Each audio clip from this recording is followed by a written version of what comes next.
क्या कर रहे हैं अपन? सबसे पहले ट्रांसफार्मर है ना, अंदर जो पत्तियाँ होती है ना, इसको क्या बोलते हो आप? Silicon steel. सिलिकॉन स्टील की क्रोडे बोलते हैं। हिंदी के अंदर क्रोड और इंग्लिश के अंदर कोर बोलते हैं इसको। सिलिकॉन स्टील की बनी होती है और काम क्या अब सिलिकॉन स्टील की बनी है ना, 3% सिलिकॉन 97% लोहा, ये तो बात फिक्स हो गई। सारी मशीनों में लगभग यही सीन होगा।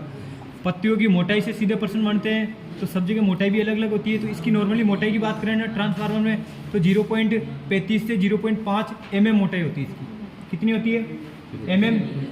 ट्रांसफार्मर में बहुत बड़ा रोल होता है। इसके बिना ट्रांसफार्मर वोल्टेज नहीं बनाएगा, और ट्रांसफार्मर अगर इसके बिना चलाए ना आपने तो जल जाएगा।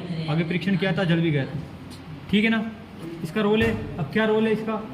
ट्रांसफार्मर के अंदर चुंबकीय जो बल रेखाएं होती है ना, उसको रास्ता प्रदान करता है, पथ प्रदान करता है ना, रास्ते पर चलाना।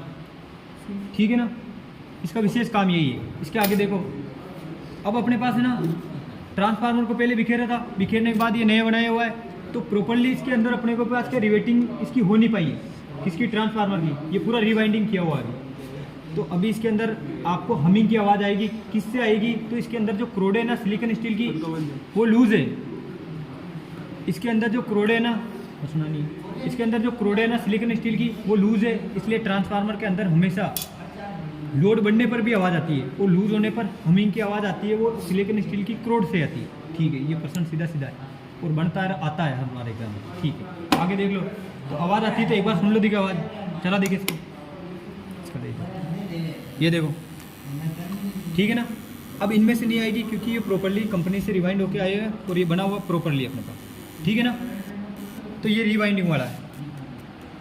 ठीक है, अब देखो इसको आगे होते हैं ना, नॉर्मली कितने कितने वोल्ट के होते हैं? तो 606, यानी कि सिंगल पेज से 6 वोल्टेज अप स्टेप डाउन करने वाला। ठीक है, या फिर सिंगल पेज से 9 वोल्ट देने वाला, या सिंगल पेज से 12, या फिर 24-48, इस रेशो में ट्रांसफार्मर मिलते हैं आपको। ठीक है, तो अपने पास ये है ना ट्रांसफार्मर, अपने को ये देखना है कि ट्रांसफार्मर वोल्टेज को बढ़ाता और घटाता है या नहीं। तो अभी ये बताएगा। चेक किससे करोगे? तो आपको मल्टीमीटर पड़ा है ये, इससे आपको चेक कर लेना है। ठीक है, कहूँ जब अब अपने पास ये वाली जो साइड होती है ना, जिसको अपन सप्लाई देते हैं ट्रांसफार्मर में, जिसको अपन सप्लाई देते हैं वो प्राइमरी वाइंडिंग, और ट्रांसफार्मर जिससे आउटपुट लेते हैं या द्वितीयक से जोड़ते हैं, और द्वितीयक से हमेशा लोड को कनेक्ट करते हैं। तो द्वितीयक से अपन सप्लाई लोड से कनेक्ट करते हैं ना, वो सेकेंडरी वाइंडिंग होती है या द्वितीयक वाइंडिंग होती है। अब इसके अंदर प्राइमरी में और सेकेंडरी में टर्नों की संख्या कम ज़्यादा किसी में भी हो सकती है, पर ये ध्यान रखना, अगर जिस तरफ टर्नों की संख्या ज़्यादा है तो स्टेप अप हो जाएगा, टर्नों की संख्या कम है तो स्टेप डाउन कर देगा।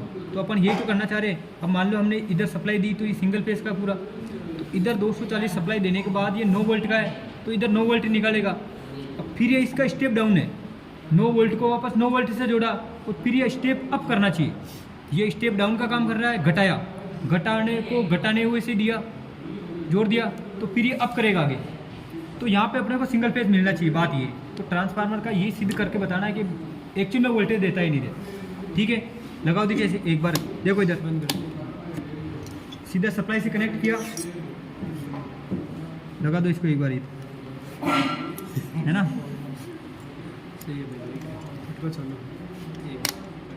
ठीक है, सप्लाई से कनेक्ट किया।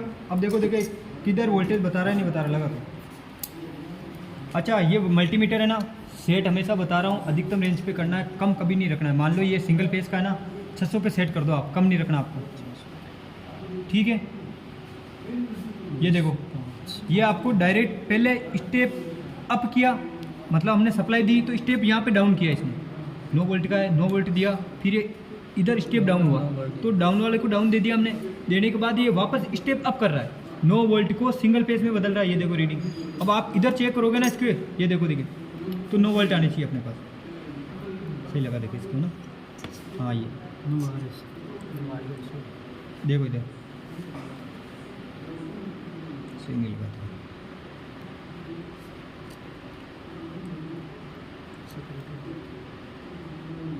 ठीक है, ये देखो 9-10 वोल्ट बता रहा है, तो ये 1 वोल्ट ऊपर वेरिएशन होता है, कोई दिक्कत नहीं है। तो 10 वोल्ट 8 वोल्ट बता रहा है ना, 9-10 वोल्ट आउटपुट कुल मिला के स्टेप डाउन किया इसने, फिर स्टेप अप कर दिया। इधर भी माप के देख सकते हो आप, सीधे सप्लाई में सप्लाई कितनी दी हमने, लगाओ देखिए इधर।